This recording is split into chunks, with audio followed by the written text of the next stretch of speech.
இவர் ஒரு ஐஜியா இருப்பாரு. சப் இன்ஸ்பெக்டருக்கு இவருக்கு மேல காதல் வருதுன்னா அழக பார்த்த காதல் வருது? கண்டிப்பா இல்ல. போற இடத்துல எல்லாம் woman constable, woman sub inspector, woman டிஎஸ்பியாவும் லவ் பண்றாங்க, சபார்டினேட்ஸா லவ் பண்றாங்க. என்ன அழக பார்த்தா இவன் கூட அட்ஜஸ்ட் பண்ணிட்டு இருந்தானா நல்ல போஸ்டிங் கிடைக்கின்றது தானே? உன் வீட்டுல வேலை செஞ்ச டிரான்ஸ்ஜெண்டர் உன் பேரை என் நெஞ்சில பச்சை குத்துது. நான் அவ்வளவு பெரிய போலீஸ் அதிகாரி, நீ இவனே ஒரு பொறுக்கி. இங்க இருக்க பொதுமக்களை பார்த்து கேட்கிறேன், என்ன மாதிரி திருடனை கையங்களமா பிடிச்சு அங்கனக்குள்ளே அடிச்சு உங்களால தண்டிக்க முடியுமா? முடியுமாயா? முடியாது. என்னைக்கு உங்களுக்கு நான் வீரம் வருதோ அன்னைக்கு தான் என்ன மாதிரி திருடனா திருந்துவான். சிறையிலிருந்து வெளில வந்த சவுக்கு சங்கர் பல்வேறு ஊடகங்களுக்கு பேட்டி கொடுத்து வராரு. அதுல அவர் சிறையில பல சித்திரவதைகள் அனுபவிச்சதாக சொல்லிட்டு இருக்காரு. போன மாசம் தானே நான் அடிச்சேன். அது போன மாசம். நான் சொல்றது இந்த மாசம். இப்ப போறேன், ஆனா திரும்பி வரமாட்டேன்னு சொல்ல வந்தேன். சவுக்கு சங்கர் ஜீ தமிழ் நியூஸ்ல கொடுத்த ஒரு பேட்டியில பெண் காவலர்கள் குறித்து தவறாக பேச வேண்டிய ஒரு தேவையே எனக்கு இல்ல அப்படின்னு சொல்லி அவர் பேசுற அந்த ஸ்டேட்மெண்ட்டே மறுக்கிறாரு. காலை உடைச்சு நீ திருந்தலையா? இவன் அடிச்சும் பார்த்தாச்சு, அவுத்தும் பார்த்தாச்சு, உன் என்னதான் பண்றது? அதாவது சவுக்கு சங்கர் சிறைக்கு சென்ற பிறகு அவருடைய ஒட்டுமொத்த இமேஜும் டோட்டல் டேமேஜ் ஆயிருச்சு.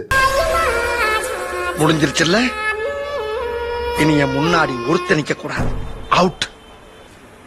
Be careful. என்ன சொன்னேன்? வந்துட்டாயா அது வந்துட்டாயா. எதனால டோட்டல் டேமேஜ் ஆயிருச்சு? சவுக்கு சங்கர் பேசிய பேச்சாடா பேசுன, கொஞ்சம் நெஞ்ச பேச்சா பேசுன. மன்னர் பரம்பரை, மண்ணாங்கட்டி பரம்பரை, நீயே இப்ப மாவு கட்டு பரம்பரை ஆகிட்டாங்க.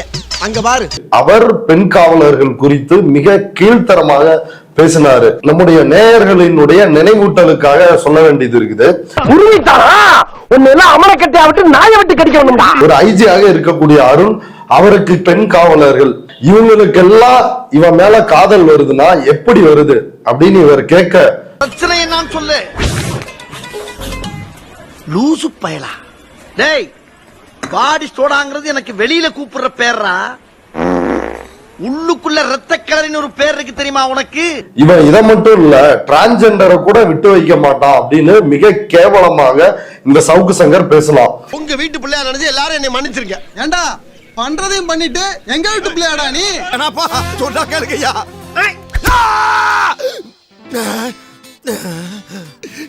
புழு சட்டை, நீ அடியில விட்டறிஞ்ச கத்தி அரைஞ்சி மேல போயிருந்தா எனக்கு புத்திர பாக்கியமே போயிருக்குடா. இதுல யார் யார சொல்றான்? SP, DSP, sub inspector, constable அப்படின்னு எல்லா ரேங்க்ல உள்ள பெண் அதிகாரிகளை மிக கீழ்த்தரமா பேசுறான். என்ன திங்க் பண்றான்? நீ வேலையால வளர்ந்தவன் இல்லடா, வாயால வளர்ந்தவன். ஆமா, நான் வாயால வளர்ந்தவன். வாய மல்லக்க போட்டு உலக்கையில நெல்லு குத்தல. எங்க உலக்க? எது வாயில நெல்லு குத்த போறியா? அப்படி கேவலமாக பேசிவிட்டு இந்த பேட்டியில ஜீ தமிழ் பேட்டியில சொல்றான், கூச்சமே இல்லாம சொல்றான், நான் 18 ஆண்டுகளாக காவல்துறையில் பணியாற்றியவன். அதான் சொல்றேன், கிரிமினல் குற்றவாளிங்க, கிரிமினல் மனநோயாளி, அப்படித்தான் பேசுவாங்க. காவலர்கள் படுகின்ற துயரத்தை கண்கூடாக பார்த்தவன். நான் 16 வயதில் இருந்தே காவல்துறையில் பணியாற்றியவன். அவங்களோட கஷ்ட நஷ்டம் தெரியும். உன்னை தெரியுண்டா எனக்கு. என்னென்ன வேலைக்கு எப்படி எப்படி முடிய டைப்பா மாத்துவேன்னு எனக்கு தெரியும். இதெல்லாம் நம்ம கிட்ட வேண்டாம் மகனே. அவங்க என்ன இன்னைக்கு அடிச்சிருக்கலாம், கைது பண்ணிருக்கலாம். அவங்களா கீழ்நிலையில இருக்கிற காவலர்கள். நான் அவங்கள தப்பு சொல்ல மாட்டேன். அவங்களுக்காக பேச என்ன விட்டா அவங்களுக்காக பேசுறதுக்கு ஆளே இல்ல அப்படின்னு சொல்லிட்டு, இதுக்கப்புறமா அந்த பையன் மேல கை வைக்க நான் என்ன மடையனா? நீங்களே சொல்லுங்க சார். That's good. சத்தியமா சொல்றேன், என் கை உங்க பையன் மேல படவே படாது. பெண் காவலர்கள் குறித்து பேசுவதற்கான தேவையே எழவில்லை அப்படின்ட்டான். நான் அப்படி பேசவே இல்லை அப்படின்றதுக்கான ஸ்டேட்மெண்ட்டை இங்கே சொல்லிட்டான். சத்தியமா சொல்றேன், நீ சோத்துக்கு செத்து வீதியா எச்சலை எடுக்கல. அடுத்து சொல்ல வர்றான், அப்படியே பேசுனதா வச்சுக்கிட்டா கூட, அப்படியே பேசணும்னு வச்சுக்கிட்டா கூட அதுக்கு 17 வழக்குகள் போடுவீர்களா அப்படின்னு அடுத்த ஸ்டேட்மெண்ட். ஆனா மனசார சொல்றேன்டா, சத்தியமா நீ எல்லாம் உருப்பட மாட்ட. சரி, நான் பேசுனே வச்சுக்கலாம், அதுக்காக என் ஊடகத்தை மூடுவீர்களா அப்படின்னு. நீ பேசுனியா இல்லையா? நீ அப்பட்டமா பேசி நீதிமன்றத்தால் கண்டிக்கப்பட்டிருக்கிற. போனா போன்னு பெருந்தன்மையா மன்னிச்சு விட்டு வந்தேன். இப்ப ராயரையா வீட்லயே வந்து உங்களுக்கு புரிஞ்சு போச்சுடா, புரிஞ்சு போச்சு. இனிமேல் கொலையே பண்ண மாட்டேன் நீங்க ஆத்தாட்ட சத்தியம் பண்ணது எப்படியோ ரகசியமா தெரிஞ்சுக்கிட்டாலே வந்து உங்களுக்கு சத்தியத்தை பே கேன்சல் பண்ணி போடுடா. கேன்சல் பண்ணி நீதிமன்றம் உன்னுடைய வழக்கை எடுத்து விசாரிக்கும் பொழுதுதான் இதுல வந்து A1 குற்றவாளி, உன்னை இப்படி உற்சாகப்படுத்தி ஊக்கப்படுத்திய பெலிக்ஸ் தான் A1 குற்றவாளி. பேரை கரெக்ட் பண்றதுக்கு தான் வேஷம் போட்டிருக்கானா? மேற்கொண்டு என்னைய வேற மாட்டி விட்ட. உன்னை எப்படி கோர்த்து வரேன்னு பாடுறா. அவரை ஏன் இன்னும் கைது பண்ணாம இருக்கீங்க, சவுக்க மட்டும் ஏன் கைது பண்ணி இருக்கிறீங்கன்ற கேள்வியை சென்னை உயர்நீதிமன்ற நீதிபதி எழுப்புறாரு. அதுக்கு பிறகுதான் பெலிக்ஸ் கைது ஆகுறாரு. அரெஸ்ட் பண்ற நீ பண்ண அயோக்கியத்தனத்தை எல்லாம் நாங்க பிரஸ் மீட்ல சொல்லிருக்கேன். அதையே கம்ப்ளைண்டா எடுத்துக்கிட்டு உன் மேல எஃப்ஐஆர் ஃபைல் பண்ணிருக்கேன். நீ பெண் காவலர்கள் குறித்து கேவலமா பேசின பெலிக்ஸ் வந்து ஆமாம் தோழர், அவருடைய பொசிஷன் தான் காரணம் தோழர், அதனாலதான் பெண் காவலர்கள் அவரோடு படுக்கையை பகிர்ந்து கொள்கிறார்கள் அப்படின்னு ஆபாசமாக பேசி சிறைக்கு போனீங்க 2 பேரும். என் ரத்தமே கொதிக்குதுடா. அவனை உலகத்தை பாக்குறது இதுவே உனக்கு கடைசி நாள். இன்னைக்கு சவுக்கு வந்து கூச்சமே இல்லாம ஒட்டுமொத்த பெண் காவலர்கள் குறித்தும் நான் இழிவாக பேசுவதற்கான தேவையே எழவில்லை. ஏன் உனக்கு இந்த வேலை? நீ வாங்குற இந்த 10-5 பிச்சைக்கு இது தேவைதானா? ஒரு விளம்பரம் பாரு, செய்யறதையும் செஞ்சு விட்டு குடிக்கிறத பாரு. நான் சம்பந்தப்பட்ட ஒரு காவல் அதிகாரி பற்றி தான் நான் பேசினேன். What nonsense you are talking about? அப்படின்றான். அதுல சம்பந்தப்பட்ட காவல் அதிகாரி பத்தி பேசியிருக்கானா இல்ல ஒட்டுமொத்த காவல்துறையை பத்தி பேசியிருக்கானா?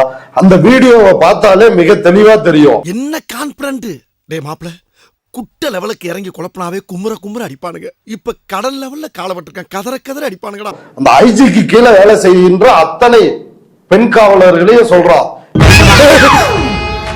ஏண்டா இப்படி சுத்தி பார்த்து கேட்ட அளவுக்கு உனக்கு என்னடா துரோகம் பண்ணினா?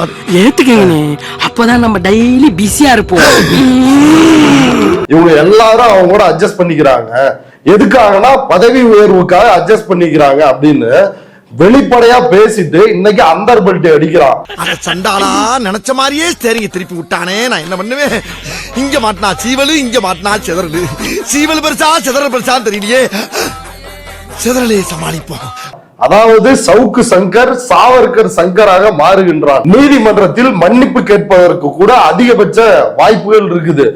உன்னை நான் நம்ப மாட்டேன். எங்க குடும்பத்துல எப்படி அடிப்பேன் காட்டுறேன்.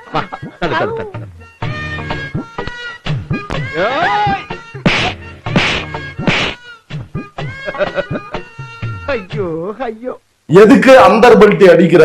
ஏன் அந்தர் பெல்ட் அடிக்கிறாப்லனா, ஜெயிலுக்கு போயிட்டு வந்த பிறகு டோட்டலா டேமேஜ் ஆகியிருக்கிற தன்னுடைய இமேஜ ரீகன்ஸ்ட்ரக்ட் பண்றாப்ல.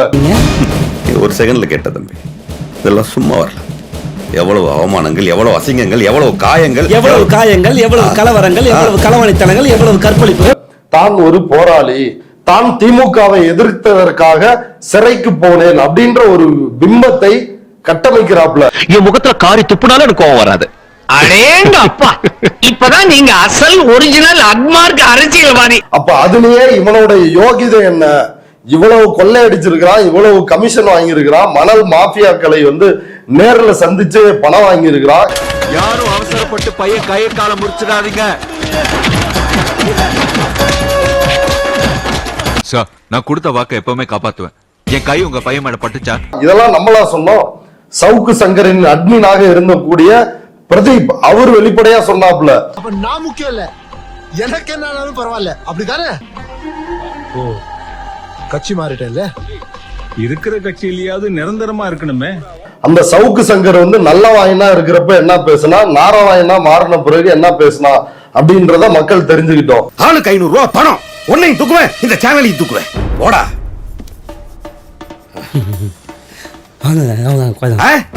இல்ல, இன்னும் நீங்க காடாவது சமயம் ஒரு மேட்டர் வச்சிருக்கேன், டென்ஷன் ஆகாம உட்காருங்க. ஒரு ஐஜியா இருப்பாரு, சப் இன்ஸ்பெக்டருக்கு இவருக்கு மேல காதல் வருதுன்னா உன் அழகு பார்த்த காதல் வருது? கண்டிப்பா இல்ல. போற இடத்துல எல்லாம் woman constable, woman sub inspector, woman டிஎஸ்பியாவும் லவ் பண்றாங்க, சபார்டினேட்ஸா லவ் பண்றாங்க. என்ன அழக பார்த்தா இவன் கூட அட்ஜஸ்ட் பண்ணிட்டு இருந்தானா நல்ல போஸ்டிங் கிடைக்கின்றது தானே? உன் வீட்டுல வேலை செஞ்ச டிரான்ஸ்ஜெண்டர் உன் பேரை என் நெஞ்சில பச்சை குத்துது. நான் அவ்வளவு பெரிய போலீஸ் அதிகாரி, நீ இவனே ஒரு பொறுக்கி. நானா இருந்தா நாக்க புடிங்கி போட்டு செத்துருப்பேன். எதுக்கு இந்த போட்டு அடிக்கிறீங்க? பாவம் என்ன செஞ்சாரு? அடிக்காம பின்ன தடை விட சொல்றியா? அவன் செஞ்சிருக்கிற வேலைக்கு 18 ஆண்டுகள் காவல்துறையில் பணியாற்றியவன். நீங்க என்னை பத்தி தெரிஞ்சவங்களுக்கு தெரியும், அந்த காவல்துறையினோட வெல்ஃபேருக்காகவே நான் தொடர்ந்து பேசிக் கொண்டிருக்கிறேன். அவ்வளவு நல்லவனாடா நீ? முடியுமாடா உன்னால?